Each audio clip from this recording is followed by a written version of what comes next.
CM ವಿರುದ್ಧ ಮೂಡ prosecution ವಿಚಾರಕ್ಕೆ ಸಂಬಂಧಪಟ್ಟಂತೆ ರಾಜ್ಯಪಾಲರು ಅನುಮತಿಯನ್ನ ಕೊಟ್ಟಿರುವಂತ ವಿಚಾರದ ಬಗ್ಗೆ ಹೈಕೋರ್ಟ್ ನಲ್ಲಿ ವಾದ ಪ್ರತಿವಾದ ನಡೀತಾ ಇದೆ. ಒನ್ ಸೈಡೆಡ್ ವಾದ ಈಗ ಆಲ್ರೆಡಿ 29ನೇ ತಾರೀಕುವರೆಗೂ ಆಗಿತ್ತು. ಈಗ ಮತ್ತೊಂದು ಸೈಡ್ ನ ವಾದ ಅಂದ್ರೆ ರಾಜ್ಯಪಾಲರ ಪರವಾಗಿ ವಾದವನ್ನ ಮಾಡಲಾಗ್ತದೆ. ಸತತ 1.5 ಗಂಟೆಯಿಂದ ವಾದ ನಡೀತಾ ಇರುವಂತದ್ದು. ಗವರ್ನರ್ ಪರವಾಗಿ ಸಾಲಿಸಿಟರ್ ಜನರಲ್ ತುಷಾರ್ ಮೆಹ್ತಾ ಅವರು ವಾದವನ್ನ ಮಾಡ್ತಾ ಇದ್ದಾರೆ. ರಾಜ್ಯಪಾಲರು ತಮ್ಮ ವಿವೇಚನೆಯನ್ನ ಬಳಸಿ ಪರ್ಮಿಷನ್ ಕೊಟ್ಟಿದ್ದಾರೆ. ಯಾವ ಕಾರಣಕ್ಕೆ 17A ಮತ್ತು BNS ಉಲ್ಲೇಖ ಆಗಿದೆ ಅನ್ನುವಂಥದ್ರ ಬಗ್ಗೆ ಮಾಹಿತಿಯನ್ನ ಕೊಡ್ತಾ ಇದ್ದಾರೆ. ರಾಜ್ಯಪಾಲರು ಎಲ್ಲೂ ಕೂಡ ತಪ್ಪು ಮಾಡಿಲ್ಲ, ಲೋಪದೋಷಗಳು ಕೂಡ ಇಲ್ಲ ಅನ್ನುವಂಥದ್ದನ್ನ ತುಷಾರ್ ಮೆಹ್ತಾ ಅವರು ವಾದವನ್ನ ಮಾಡ್ತಾ ಇರುವಂಥದ್ದು. ಹಾಗೆ ಹಳೆಯ ಕೆಲವೊಂದು ಪ್ರಕರಣಗಳನ್ನ ಕೂಡ ಉಲ್ಲೇಖ ಮಾಡ್ತಾ ಎಕ್ಸಾಂಪಲ್ ಕೊಡ್ತಾ ವಾದವನ್ನ ಮಾಡ್ತಾ ಇದ್ದಾರೆ. ಇನ್ನು ಒಂದ್ ಕಡೆ ಮುಖ್ಯಮಂತ್ರಿಗಳು ಉಪಮುಖ್ಯಮಂತ್ರಿಗಳು ಸೇರಿದಂತೆ ಇವತ್ತು ರಾಜ್ಯಪಾಲರ ವಿಚಾರಕ್ಕೆ ಸಂಬಂಧಪಟ್ಟಂತೆ ರಾಜಭವನ ಚಲೋಗೆ ಕರೆಯನ್ನ ಕೊಡಲಾಗಿತ್ತಲ್ಲ, ಅವರೆಲ್ಲರೂ ಭಾಗಿಯಾಗಿದ್ರು. ಆಮೇಲೆ DK ಶಿವಕುಮಾರ್ ಅವರ ನೇತೃತ್ವದಲ್ಲಿ ರಾಜಭವನದವರೆಗೂ ಕೂಡ ಪಾದಯಾತ್ರೆಯನ್ನ ಮಾಡಲಾಯಿತು. ಒಂದ್ ಕಡೆ ವಾದವನ್ನ ಮಾಡ್ತಾ ತುಷಾರ್ ಮೆಹ್ತಾ ಅವರು ಕ್ಯಾಬಿನೆಟ್ ನಿರ್ಣಯ ಸರಿ ಇಲ್ಲ ಎಂಬ ವಾದವನ್ನ ಮಾಡಿದ್ರು. ಶಾಸಕರು ಸದಾ ಸಿಎಂ ಪರವೇ ಇರ್ತಾರೆ, ಯಾವಾಗಲೂ ಸಿಎಂ ಪರವಾಗಿ ನಿರ್ಣಯ ಮಾಡ್ತಾರೆ. ಸೊ ಹೀಗಾಗಿ ಆ ಕ್ಯಾಬಿನೆಟ್ ನಿರ್ಣಯವನ್ನ ಹೇಗೆ ಪರಿಗಣಿಸಲಾಗುತ್ತೆ ಅನ್ನುವಂಥದ್ದನ್ನ ಕೂಡ ತುಷಾರ್ ಮೆಹ್ತಾ ಅವರು ಕ್ಯಾಬಿನೆಟ್ ನಿರ್ಣಯ ಪಾಲಿಸಿಲ್ಲ ಅಂತ ಮೊನ್ನೆ ಅಭಿಷೇಕ್ ಮನು ಸಿಂಘ್ವಿ ಅವರು ವಾದವನ್ನ ಮಾಡಿದ್ರಲ್ಲ, ಅದಕ್ಕೆ ಉತ್ತರವನ್ನ ಕೊಟ್ಟರು. ಗವರ್ನರ್ ಪ್ರಾಸಿಕ್ಯೂಷನ್ ಅನುಮತಿ ಸರಿ ಇದೆ. ಸುಪ್ರೀಂ ಕೋರ್ಟ್ನ ಕೆಲ ತೀರ್ಪುಗಳನ್ನ ಉಲ್ಲೇಖ ಮಾಡ್ತಾ ವಾದವನ್ನು ಮಾಡಿದ್ರು. ಇತ್ತ ಕಾಂಗ್ರೆಸ್ನಿಂದ ರಾಜಭವನ ಚಲೋ ನಡೀತಾ ಇದೆ. ರಾಜ್ಯಪಾಲರು ಎಲ್ಲವನ್ನೂ ಕೂಡ ಗಮನಿಸಿದ್ದಾರೆ. ಪ್ರಾಸಿಕ್ಯೂಷನ್ಗೆ ಅನುಮತಿಯನ್ನ ಕೂಡ ಕೊಟ್ಟಿದ್ದಾರೆ. ಎಲ್ಲವನ್ನು ಗಮನಿಸಿನೇ ತನಿಖೆಗೆ ಅನುಮತಿ ಕೊಟ್ಟಿರುವಂಥದ್ದು ರಾಜ್ಯಪಾಲರು. ಅನುಮತಿ ನೀಡುವ ಮುನ್ನವೇ ಸಾಧಕ ಬಾಧಕ ಪರಿಶೀಲನೆಯನ್ನ ಮಾಡಿದ್ದಾರೆ ಅಂತ ತುಷಾರ್ ಮೆಹ್ತಾ ಅವರು ವಾದವನ್ನು ಮಾಡ್ತಾ ಇದ್ದಾರೆ. ಯಾಕೆ ಅನುಮತಿ ಕೊಡ್ಲಿಕ್ಕೂ ಮುಂಚೆ ಎಲ್ಲವನ್ನು ಪರಿಶೀಲನೆ ಮಾಡಿದ್ದಾರೆ, ಸಾಧಕ ಬಾಧಕಗಳನ್ನ ಚೆಕ್ ಮಾಡಿದ್ದಾರೆ ಅಂತ ಹೇಳ್ತಾ ಇದ್ದಾರೆ ಅಂದ್ರೆ, ಮೊನ್ನೆ ಅಭಿಷೇಕ್ ಮನು ಸಿಂಘ್ವಿ ಅವರು ವಾದವನ್ನ ಮಾಡ್ತಾ ಮೇನ್ ಆಗಿ ಹೇಳ್ತಾ ಇದ್ದಿದ್ದು ಅಂದ್ರೆ TJ ಅಬ್ರಹಾಂ ಕೊಟ್ಟಂತಹ ದೂರನ್ನ ಆಧರಿಸಿ ಶೋಕಾಸ್ ನೋಟಿಸ್ ಅನ್ನ ಕೊಡಲಾಗುತ್ತೆ. ಅದರ ಜೊತೆಗೆ TJ ಅಬ್ರಹಾಂ ಕೊಟ್ಟ ಕೆಲವೇ ಗಂಟೆಗಳಲ್ಲಿ ಶೋಕಾಸ್ ನೋಟಿಸ್ ಅನ್ನ ಕೊಡಲಾಗಿರುವಂಥದ್ದು. ಅಷ್ಟೊಂದು ಆತುರ ಏನಿತ್ತು ರಾಜ್ಯಪಾಲರಿಗೆ ಇದರಲ್ಲೇ ಗೊತ್ತಾಗುತ್ತೆ.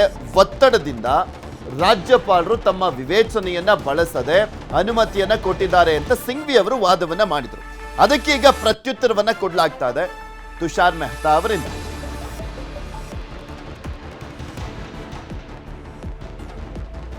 ಇನ್ನ ಮತ್ತೊಂದ್ ಕಡೆ ಇಲ್ಲಿ ಹೈ ಟೆನ್ಷನ್ ವಾದ ಪ್ರತಿವಾದ ನಡೀತಾ ಇದ್ರೆ, ಇನ್ನೊಂದ್ ಕಡೆ ರಾಜಭವನ ಚಲೋವನ್ನ ಕಾಂಗ್ರೆಸ್ ನಾಯಕರು ಹಮ್ಮಿಕೊಂಡಿದ್ರು. ಈಗ ಆಲ್ರೆಡಿ ರಾಜಭವನವರೆಗೂ ಕೂಡ ತಲುಪಿರುವಂಥದ್ದು. ಇದೇ ಸಂದರ್ಭದಲ್ಲಿ ಕಂದಾಯ ಸಚಿವರಾಗಿರುವಂತ ಕೃಷ್ಣ ಬೈರೇಗೌಡರನ್ನ ನಮ್ಮ ಪ್ರತಿನಿಧಿ ಮಾತನಾಡಿಸಿದ್ದಾರೆ. ಈ ಸಂದರ್ಭದಲ್ಲಿ ಕೃಷ್ಣ ಬೈರೇಗೌಡರು ಏನ್ ಹೇಳಿದ್ರು ನೋಡೋಣ.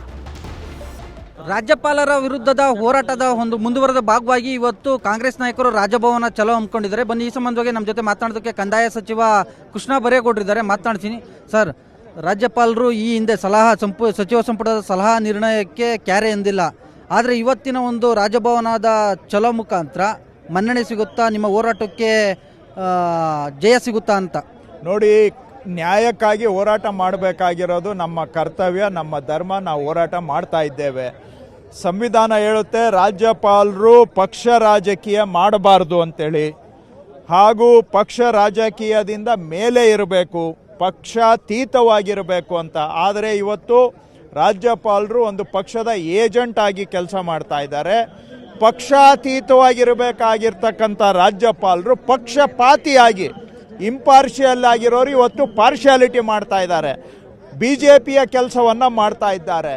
ಹಾಗಾಗಿ ಅದರ ವಿರುದ್ಧ ಅವರು ಏನು ರಾಜ್ಯಪಾಲರು ಸಂವಿಧಾನದ ವಿರುದ್ಧ ಹೆಜ್ಜೆ ಇಟ್ಟಿದ್ದಾರೆ, ಸಂವಿಧಾನಕ್ಕೆ ಅಪಚಾರ ಮಾಡ್ತಾ ಇದ್ದಾರೆ, ಅದರ ವಿರುದ್ಧವಾಗಿ ನಾವು ನ್ಯಾಯ ಕೇಳಿ ಹೋರಾಟವನ್ನು ಮಾಡ್ತಾ ಇದ್ದೇವೆ. ಏನು ನಮ್ಮ ನ್ಯಾಯ? ಲೋಕಾಯುಕ್ತ ಸಂಸ್ಥೆ ಇರೋದು ಭ್ರಷ್ಟಾಚಾರ ಹೋರಾಟ ಮಾಡಲಿಕ್ಕೆ. ಲೋಕಾಯುಕ್ತರು ತನಿಖೆ ಮಾಡಿ ಮೇಲ್ನೋಟಕ್ಕೆ ತಪ್ಪಾಗಿದೆ ಅಂತ ವರದಿಯನ್ನು ಕೊಟ್ಟರೂ ಕೂಡ ಇವತ್ತು ರಾಜ್ಯಪಾಲರು ಲೋಕಾಯುಕ್ತರ ವರದಿಯನ್ನು ಕಸದ ಬುಟ್ಟಿಗೆ ಹಾಕಿದ್ದಾರೆ. ಹಾಗಾದರೆ ರಾಜ್ಯಪಾಲರು ಭ್ರಷ್ಟಾಚಾರಿಗಳನ್ನು ರಕ್ಷಣೆ ಮಾಡೋಕ್ಕಿಲ್ಲಿ ಕೂತಿದ್ದಾರಾ? ಎರಡನೇದು, ದಾರಿಯಲ್ಲಿ ಹೋಗೋರು ಅರ್ಜಿ ಕೊಟ್ಟರೆ ಸಿದ್ದರಾಮಯ್ಯನವ್ರ ಮೇಲೆ ಅದಕ್ಕೆ ಪರ್ಮಿಷನ್ ಕೊಡ್ತಾರೆ. ಲೋಕಾಯುಕ್ತದವರು ವರದಿ ಕೊಟ್ಟರೆ ಅದನ್ನು ಇವರು ಕೆಳಗೆ ಹಾಕ್ಕೊಂಡು ಕೂತ್ಕೊಳ್ತಾರೆ. ಅಂದರೆ ಇವರು ಪಕ್ಷ ರಾಜಕಾರಣದ ಮೇಲೆ ಇದ್ದಾರಾ ಅಥವಾ ಇವರೇ ಒಂದು ಪಾರ್ಟಿ ಏಜೆಂಟ್ ಆಗಿ ಕೆಲಸ ಮಾಡ್ತಾ ಇದ್ದಾರಾ? ಇವ್ರಿಗೆ ನಮಗೊಂದು ನ್ಯಾಯ ಅವ್ರಿಗೊಂದು ನ್ಯಾಯ ಅಂತ ಹೇಳಿದ್ರೆ ಇವರು ಪಕ್ಷಾತೀತವಾಗಿದ್ದಾರೆ, ಅಲ್ಲಿಗೆ ಇವರು ಪಕ್ಷಪಾತಿಯಾಗಿದ್ದಾರೆ. ಅದರ ವಿರುದ್ಧ ನಾವು ಹೋರಾಟ ಮಾಡ್ತಾ ಇದ್ದೇವೆ. ಕುಮಾರಸ್ವಾಮಿ ಅವರ ಕೇಸು ಇದು ಸುಪ್ರೀಂ ಕೋರ್ಟ್ನಲ್ಲಿದೆ, ಹೀಗಾಗಿ ಅದನ್ನು ಪ್ರಾಸಿಕ್ಯೂಷನ್ಗೆ ಕೊಡೋದಕ್ಕೆ ಬರೋದಿಲ್ಲ ಅನ್ನುವಂಥ ನಿಟ್ಟಿನಲ್ಲಿ ರಾಜ್ಯಪಾಲರು ರಿಪ್ಲೈ ಕೊಟ್ಟಿದ್ದಾರೆ ಅಂತ. ನೋಡ್ರಿ, ಏನು ಕತೆಗಳು ಹೇಳೋದಕ್ಕೆ ಹಂಗಾದ್ರೆ ಏನು ಲೋಕಾಯುಕ್ತಗೆ ಜ್ಞಾನ ಇಲ್ವಾ? ಲೋಕಾಯುಕ್ತಗೆ ಪರಿಜ್ಞಾನ ಇಲ್ವೇನ್ರಿ? ಅಲ್ಲಿ ಕೊಟ್ಟಿರೋದು DGP. ರೋಡಲ್ಲಿ ಹೋಗೋನ್ ಕೊಟ್ಬಿಟ್ರೆ ಅವಾಗ ಎಲ್ಲ ಜ್ಞಾನ ಇರುತ್ತೆ ರೋಡಲ್ಲಿ ಹೋಗೋರಿಗೆ. ಲೋಕಾಯುಕ್ತಗೇನು ಜ್ಞಾನ ಇಲ್ವಾ? ಹಂಗಾದ್ರೆ ಲೋಕಾಯುಕ್ತ ಇದ್ದಿ ಬುದ್ಧಿ ಇಲ್ಲದೆ ಇವ್ರಿಗೆ ರಿಪೋರ್ಟ್ ಕಳಿಸಿದಾರ, ಇದ್ದಿ ಬುದ್ಧಿ ಇಲ್ಲದೆ ಪರ್ಮಿಷನ್ ಕೇಳಿದಾರ? ಲೋಕಾಯುಕ್ತ ಅವರು ಕೂಡ ಎಲ್ಲ ನ್ಯಾಯಾಂಗ ವ್ಯವಸ್ಥೆಯಲ್ಲಿ ಕೆಲಸ ಮಾಡಿರೋರು ರಿಟೈರ್ಡ್ ಜಡ್ಜ್ ಇದ್ದಾರೆ. ಅವ್ರ ಕೆಳಗಡೆ ಕೆಲಸ ಮಾಡೋರು ಡೈರೆಕ್ಟರ್ ಜನರಲ್ ಆಫ್ ಪೊಲೀಸ್ನ ಈಕ್ವಲೆಂಟ್ ರ್ಯಾಂಕ್ನ ಆಫೀಸರ್ ಇರ್ತಾರೆ. ಅವರೆಲ್ಲ ನ್ಯಾಯದ ಆಯಾಮಗಳನ್ನು ಯೋಚನೆ ಮಾಡಿರ್ತಾರೆ. ಒಂದಿನ ಹೇಳ್ತಾರೆ ನಂದು ಸಿಗ್ನೇಚರ್ ಅಲ್ಲ ಅಂತ. ನನ್ನ ಸಿಗ್ನೇಚರ್ ಅಲ್ಲ ಅಂದರೆ 15 ವರ್ಷದಿಂದ ಏನು ಮಾಡ್ತಾ ಇದ್ರಿ? ಎಲ್ಲಿಯಾದರೂ ಕಂಪ್ಲೇಂಟ್ ಕೊಟ್ಟಿದ್ದೀರಾ ಇದು ನನ್ನ ಸಿಗ್ನೇಚರ್ ಅಲ್ಲ ಅಂತೇಳಿ? ಇವತ್ತು ಹೇಳ್ತೀರಾ ಸುಪ್ರೀಂ ಕೋರ್ಟಲ್ಲಿದೆ ಅಂತ. ಏನು ಸಬೂಬುಗಳು? ಇದೆಲ್ಲ ಬಿಟ್ಟು ನ್ಯಾಯದ ಪ್ರಕಾರ, ಕಾನೂನು ಪ್ರಕಾರ ನಡ್ಕೊಳ್ಬೇಕು ಅನ್ನೋದು ನಮ್ಮ ಆಗ್ರಹ. ಸೊ ಇದಿಷ್ಟು ಕಂದಾಯ ಸಚಿವ ಕೃಷ್ಣ ಬೈರೇಗೌಡರ ನೇರ ನುಡಿಗಳು. ಕ್ಯಾಮ್ರಾಮನ್ ಶಿವಪ್ಪ ಜೊತೆ ಹೆಬ್ಬಾಕ ತಿಮ್ಮೇಗೌಡ, ನ್ಯೂಸ್ 18 ಕನ್ನಡ, ಬೆಂಗಳೂರು.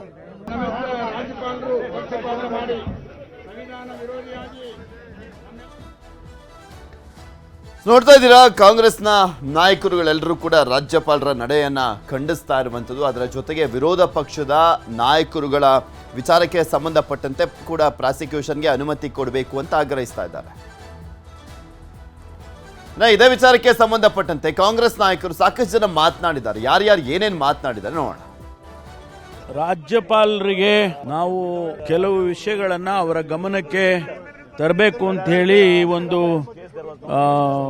ಪ್ರತಿಭಟನಾ ಯಾತ್ರೆಯನ್ನು ಮಾಡ್ತಾ ಇದ್ದೇವೆ.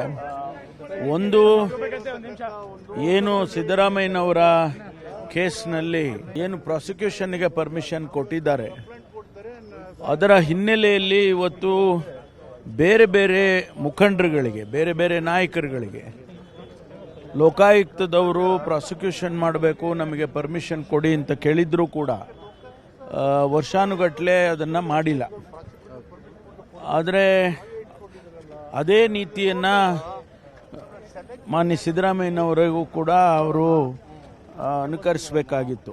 ಆದರೆ ಇವತ್ತು ಅವ್ರಿಗೂ ಕೊಟ್ಟಿರ್ತಕ್ಕಂಥದ್ದು ತಪ್ಪು ಅಂತ ಹೇಳಿ ನಾವು ಅವ್ರಿಗೂ ಕೂಡ ಕೊಡಿ, ಅವ್ರಿಗೂ ನ್ಯಾಯ ಒಂದೇ ಆಗಬೇಕಲ್ಲ. ಪರಿಗಣಿಸ್ತಾರೋ ಇಲ್ಲೋ ನಾವು ಅವರಿಗೆ ಹೇಳಬೇಕಲ್ಲ.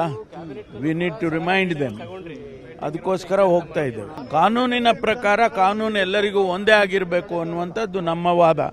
ಅದಕ್ಕಾಗಿ ಅವರಿಗೂ ಪ್ರಾಸಿಕ್ಯೂಷನ್ಗೆ ಪರ್ಮಿಷನ್ ಕೊಡಿ, ನ್ಯಾಯಯುತವಾಗಿ ನಡೀಲಿ ಅಂತ ಹೇಳಿ ಇವತ್ತು ಅವರಿಗೆ ನಾವು ರಿಮೈಂಡ್ ಮಾಡೋದಕ್ಕೆ ಹೋಗ್ತಿದ್ದೇವೆ.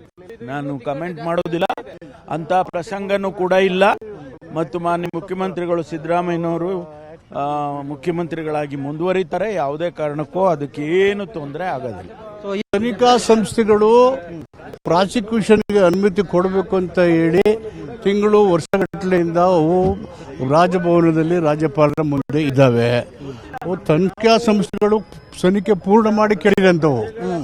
ಅವನ್ನ ಬಿಟ್ಟು ಏಕಾಏಕಿ ಒಂದು ದಿನದಲ್ಲಿ ಅರ್ಜಿ ಕೊಡ್ತಾನೆ, ಸಂಜೆ ಅವಕಾಶ ಕೊಡ್ತಾರೆ.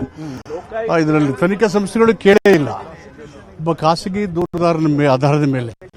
ಇವನ್ನೆಲ್ಲ ನೋಡಿದಾಗ ಇದು ಒಂದು ಫ್ಯಾಬ್ಯುಲಸ್ ಕಂಪ್ಲೇಂಟ್ ಮೇಲೆ ತರಾತುರಿನಲ್ಲಿ ಸೆಲೆಕ್ಟ್ ಮ್ಯಾನಲ್ಲಿ ಮಾಡಿರ್ತಕ್ಕಂಥದ್ದು ಮತ್ತು ತನಿಖಾ ಸಮಿತಿ ಕೇಳಿರ್ತಕ್ಕಂಥ ತನಿಖೆಗಳನ್ನು ಹಾಗೆ ಇಟ್ಕೊಂಡಿರೋದು ನೋಡಿದಾಗ ಎಲ್ಲೋ ಒಂದು ಕಡೆ ರಾಜಭವನವನ್ನು ರಾಜಕೀಯ ಅಂಗಳವಾಗಿ ಕೇಂದ್ರ ಸರ್ಕಾರ, BJP, JDS ಬಳಸ್ತಾ ಇದ್ದಾವೆ.